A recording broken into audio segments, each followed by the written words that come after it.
این کسی که مانع نماز شما میشه، از جلوی نماز شما رد میشه، این شیطانه. خب چی بگیم الان ما؟ آیا عایشه جلوی نماز پیغمبر مزاحمت میکرد یا نمیکرد؟ روایت در صحیح بخاری دیگه 4 جای صحیح بخاری آمده و 1 جای صحیح مسلم که عایشه مزاحمت میکرد. پیغمبر میخواست نماز بخونه، پاشو دراز میکرد، جلوی قبله پیغمبر پاشو دراز میکرد. پیغمبر مجبور میشد ازش یه نیشگونی بگیره که این پاشو جمع بکنه. و طبق روایت صحیح بخاری کسی که این کارو بکنه شیطانه. الان ما چیکار کنیم؟ تکلیف ما چیه این وسط؟ بعضی وقتا پیغمبر سر نماز یه سری کارهایی میکرده که دلیل بر اینه که اصلا این پیغمبر اون حالت خشوع و خضوعی که باید داشته باشه رو متاسفانه نداشته.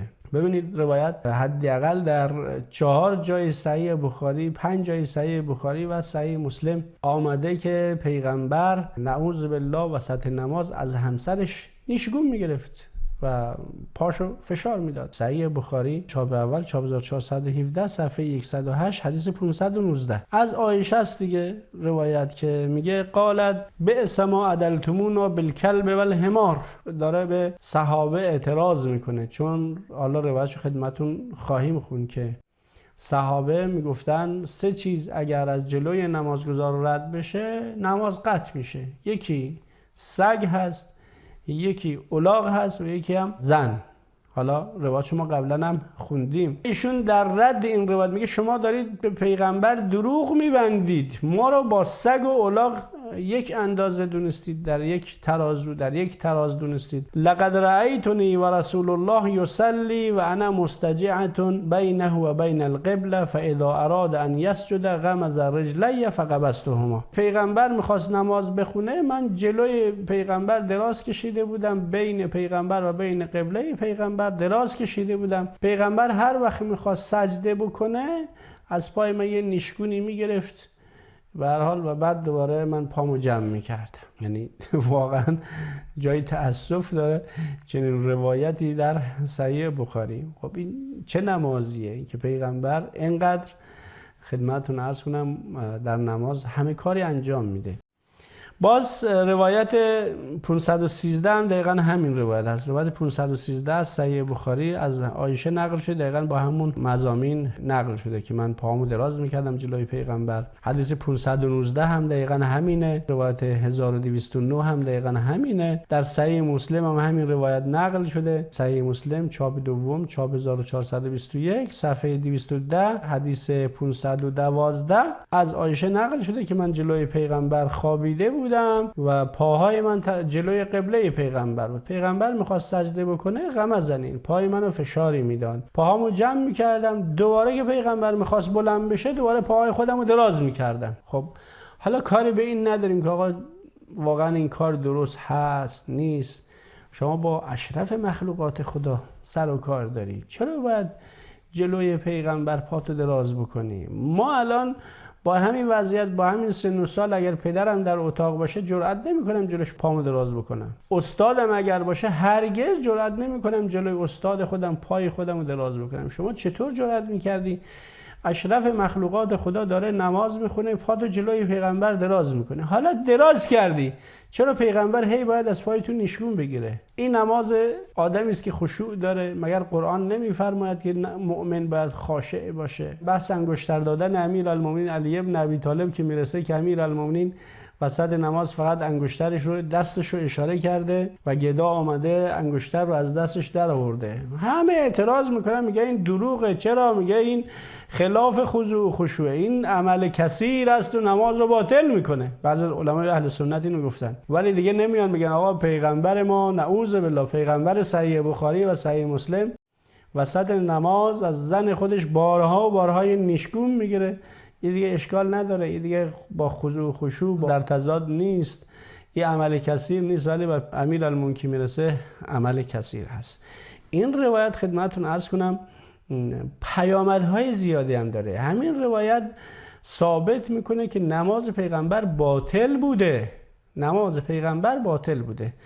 این نمازی که پیغمبر خونده طبق همین روایت، حالا روایت در صحیح بخاری و مسلم هست، من فقط یک روایت از صحیح مسلم خدمتتون نشون بدم. صحیح مسلم، چاپ وزارت اوقاف عربستان، چاپ دوم، چاپ 1421، صفحه 209، روایت معروف 510 از ابوذر نقل شده. این روایت از ابوذر غفاری رحمت الله علیه هست که پیغمبر بزرگوار اسلام فرموده اند اذا قام احدکم یصلی فانه یستره اذا کان بین یدیه مثل آخرة الرحل فاذا لم یکن بین یدیه مثل آخرة الرحل فانه یقطع صلاته الحمار والمرأة والکلب الاسود. روایت چی میگه؟ پیغمبر میگه میخواید نماز بخونید یک چیزی مانع بگذارید که کسی از جلوی شما رد نشه. چرا؟ چون اگر کسی از جلوی شما رد بشه نماز رو سه چیز قطع میکنه. یکی الاغ، یکی زن، یکی هم سگ سیاه. این سه چیز باعث میشه که نماز کلا قطع بشه، یعنی نماز باطل بشه. خب عایشه جلوی پیغمبر دراز کشیده بود، پاشم دراز کرده بود، پیغمبر قیام میکرد پاشو دراز میکرد، دوباره که پیغمبر میومد سجده میکرد از پای زنش یک نشکونی هم میگرفت. خب این نماز باطله طبق همین روایت صحیح مسلم و صحیح بخاری.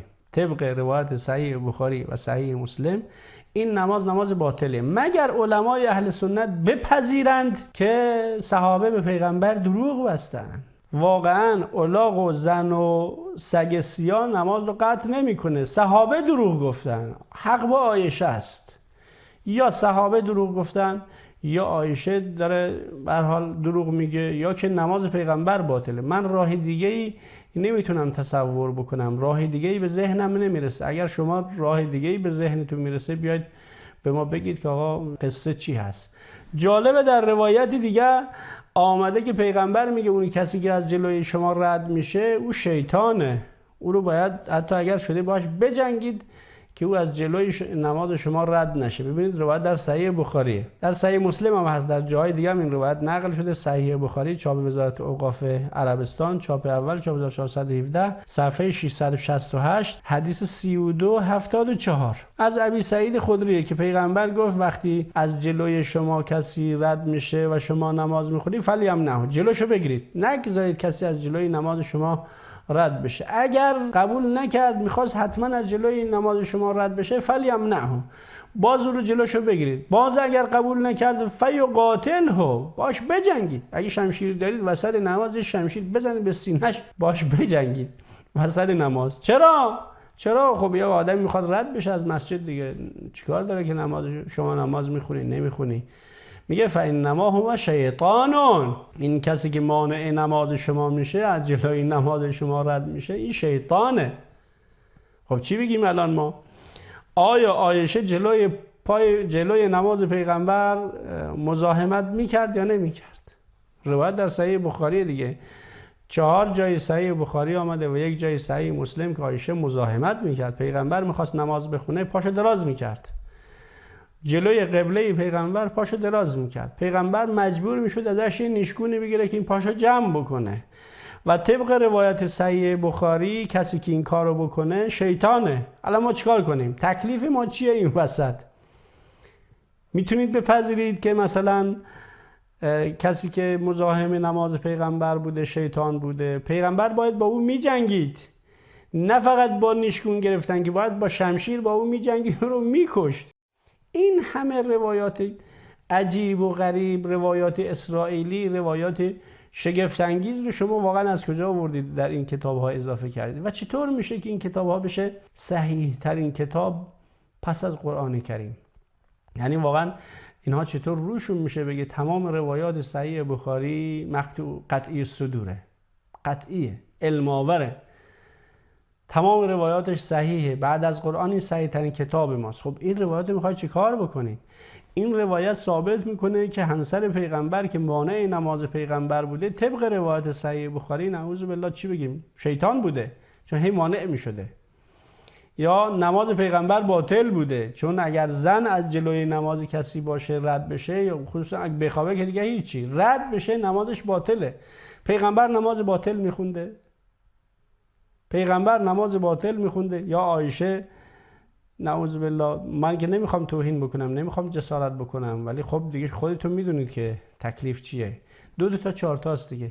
یا پیغمبر نماز باطل خونده، نماز پیغمبر باطل بوده، یا که خدمتتون عرض کنم عایشه طبق روایت صحیح بخاری، نمیتونم بگم که ممکنه ناراحت بشید دیگه. به هر حال این روایات ثابت میکنه که این پیغمبر نمازی که میخونده نماز یک انسان مؤمن نیست. یک انسان مؤمن اینجوری نماز نمیخونه. یک انسان مؤمن در این قدر در نمازش سهل انگار نیست. روایت هفته پیش خوندیم که پیغمبر میخواست نماز عشا رو بخونه، اومد وارد مسجد شد، یک نفر جلوشو گرفت، باش میخواست درد دل بکنه. ساعتها نشستن با هم دیگه حرف زدن، انقدر دیر کرد پیغمبر که مردم خوابش بردن، همه خوابیدن وسط مسجد. دوباره بلند شدن نمازشون ادامه دادن. یا پیغمبر غسلشو فراموش میکنه، میاد وسط نماز یادش میاد که غسل نکرده. خب این حرفایی که شما نقل کردید و این مشکلاتی که نقل کردید و این چیزهایی که برای نماز پیغمبر نقل کردید، من نمیتونم اینها رو بپذیرم و توصیه میکنم به برادران عزیز اهل سنت که از این سنگرشون یه خورده عقب نشینی بکنن، یه خورده کوتاه بیان. یعنی چی که تمام روایات صحیح بخاری قطعی الصدور و این صحیح ترین کتاب پس از قرآنه.